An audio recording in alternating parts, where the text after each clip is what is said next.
In this video, I'll guide you step by step on how to upload your DJI drone footage to your PC.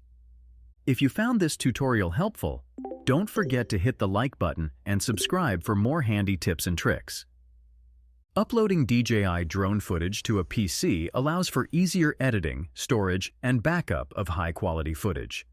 It also enables more efficient organization and sharing of content. To upload DJI drone footage to your PC, begin by turning on your computer. You will need a USB-C to USB-C cable or a USB-A to USB-C cable to connect your drone to the PC. Once you have the correct cable, remove the protective silicone cover from the USB-C port on your drone, which also covers the micro SD card slot. This will allow you to access the connection port. Next, take the USB-C end of the cable and plug it into the USB-C port on your drone. Now, move to your computer and open the This PC section in the File Explorer. Once there, plug the other end of the cable into a USB port on your PC. When the drone is successfully connected, an LED light on the drone will indicate that the connection has been established.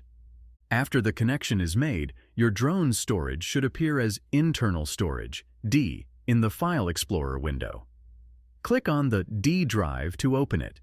Inside, you will find the DCIM folder, which contains the drone's footage. You can now select the desired video files for transfer. Simply choose the footage you wish to upload, drag it to a folder on your PC, or view the files directly on your computer. This process allows you to easily transfer and manage your drone's footage. If you like this video, make sure to subscribe for more tips and tricks. Thanks for watching.